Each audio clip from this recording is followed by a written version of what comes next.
G20s। तो आज हम Adobe Photoshop में 3 टूल्स को एक्सप्लोर करने वाले हैं। First is blur tool, second is sharpen tool and third is smudge tool. तो चलते हैं कंप्यूटर स्क्रीन की तरफ और इन तीनों टूल्स को एक्सप्लोर करते हैं।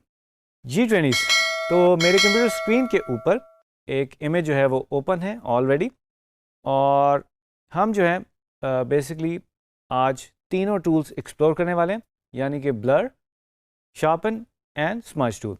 तो इस इमेज के ऊपर बेसिकली पर्टिकुलरली मैं फर्स्ट टूल अपना अप्लाई करूंगा which is blur tool.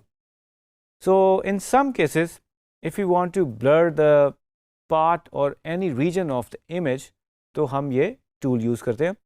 So on your left side we have this icon, ये जो एक ड्रॉप बना हुआ है, इसको अगर मैं क्लिक कर दूं तो दिस इज़ ब्लर टूल। ठीक है जी, राइट।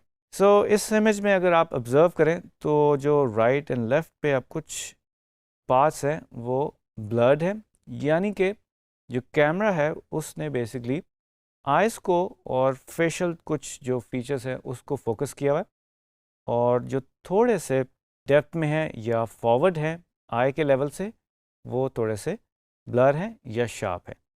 सो इस इमेज को देखते हुए मैं थोड़ा सा इन हेयर को देखते हुए इसको ब्लर करने की कोशिश करता हूँ, और इसको हम बेसिकली बहुत ही स्ट्रोक, जिस तरह हम एक ब्रश अप्लाई करते हैं, स्ट्रोक लगा के ब्लर करने की कोशिश करते हैं।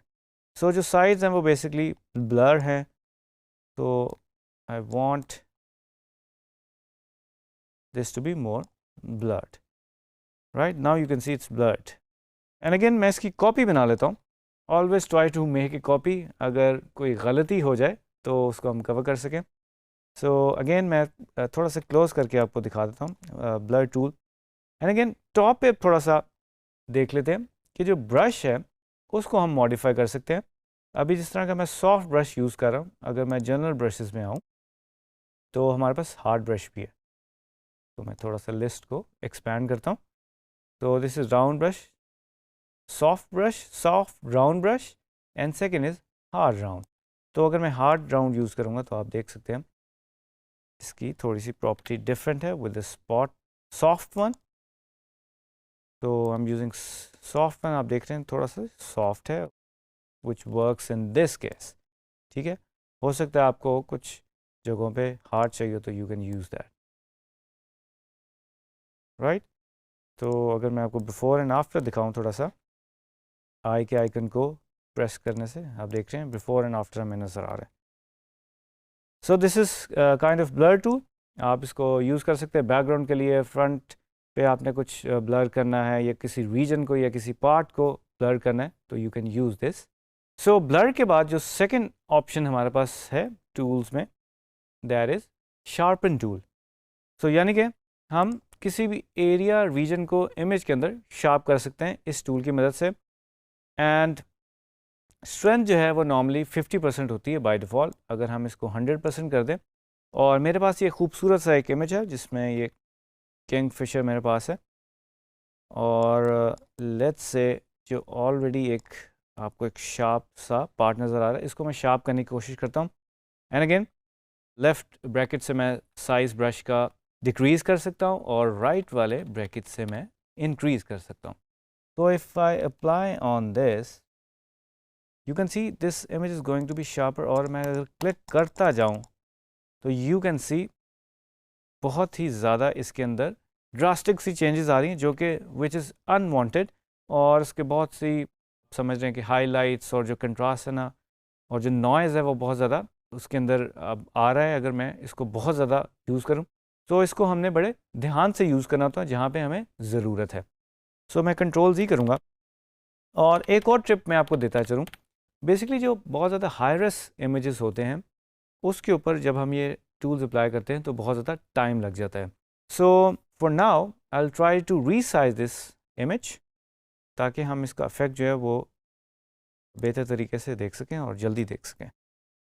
तो अगर इसको मैं 2000 पिक्सल्स कर दूं और इसकी रेजोल्यूशन ड्रॉप कर दूं, एंड अगेन आपको रेजोल्यूशन ड्रॉप करने की ज़रूरत नहीं है, if you need it then you can do that, but मैं डेमो पर्पसेस के लिए आपको रेजोल्यूशन ड्रॉप करके दे रहा हूँ ताकि हम इसका इफेक्ट क्विकली दे सकें। कंट्रोल 0 करूँगा तो फिट कर लूँगा अपनी स्क्रीन में, और कंट्रोल प्लस से I can zoom in. So now if I use the sharpen tool और ब्रश साइज कम करूँ तो आप देख सकते हैं एजेस पे और थोड़े से जो कलर्स हैं वो शार्प हो रहे हैं, राइट. और हमें बिल्कुल लाइव एक तरह का रिज़ल्ट नज़र आ रहा है जैसे जैसे हम इस पर स्ट्रोक्स लगा रहे हैं. ठीक है जी. तो ये डिफरेंस था ब्लर और शार्पन टूल में. जो एरियाज हम शार्प करना चाहते हैं उनको हम इजीली शार्प कर सकते हैं with the help of this tool, और अगर हम बैकग्राउंड को ब्लर करना चाहें वो भी हम कर सकते हैं. अच्छा, moving on to the third one which is smudge tool. अब बेसिकली स्मज टूल क्या है, और लेट्स से मैं इसमें अब कोई कलर्स ऐड कर देता हूँ. If I want something blue sky, तो क्विकली मैं ऐड कर देता हूँ. स्मज टूल बेसिकली एक ट्रेडिशनल टूल ही है, और जब पेंटिंग्स बनाई जाती थी तो दो कलर्स को या उससे ज़्यादा कलर्स को ब्लेंड करने के लिए बेसिकली इस टूल को यूज़ किया जाता था. और फोटोशॉप में भी इसका ये पर्पस है, डिफरेंट सिनेरियोज़ में हम इसको स्मज करते हैं. तो स्मज टूल को मैं सिलेक्ट करूँगा और ब्रश साइज बढ़ा देता हूँ, और अगर मैं इसको अप्लाई करता रहूँ और स्ट्रोक्स लगाता रहूँ तो नाउ यू कैन सी ये एक तरह से स्मज हो रहा है. सो अगर आपने कभी पेस्टल कलर्स यूज़ किए हों तो जब हम कलर अप्लाई करते हैं और दोनों को अपनी फिंगर्स के साथ बेसिकली हम स्मज करने की कोशिश करते हैं, और ऊपर आपको ये स्ट्रेंथ नज़र आ रही है, इसको आप बढ़ा भी सकते हैं. आप देख रहे हैं बहुत ज़्यादा आप स्मज कर रहे हैं, राइट. अगर आप इसको करते रहेंगे तो वो उस तरह से इसको ब्लेंड करता रहेगा. एंड इसमें एक ऑप्शन आ जाती है finger paint with foreground colour. ठीक है जी. और इसमें आप देख सकते हो जो फोरग्राउंड हमारा ब्लू है उसके साथ वो बेसिकली उसको स्मच करेगा. तो ये भी आप यूज़ कर सकते हैं if you want.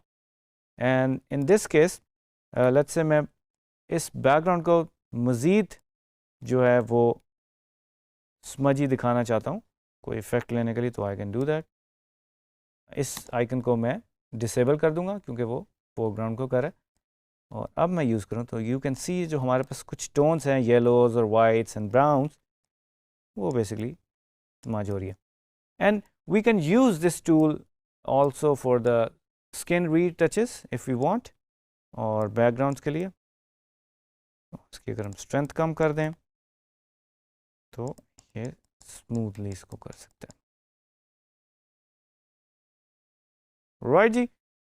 So there you go. So आज हमने 3 टूल्स को बेसिकली एक्सप्लोर किया. फर्स्ट वाज ब्लर टूल जिससे हम एरियाज और किसी भी रीजन को इमेज में ब्लर कर सकते हैं.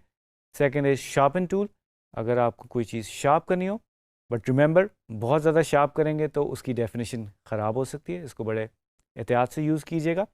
तो थर्ड इज़ स्मज टूल, अगर आपको बैकग्राउंड में या फोरग्राउंड में कुछ स्मज करना है, दो चीज़ों को ब्लेंड करना है या बहुत सारे कलर्स को ब्लेंड करना चाहते हैं तो आप इसको यूज़ कर सकते हैं. तो आई होप आप अपनी इमेजेस पे इसको अप्लाई करेंगे और फर्दर एक्सप्लोर करेंगे. तो मिलते हैं नेक्स्ट वीडियो में एक नए टॉपिक के साथ.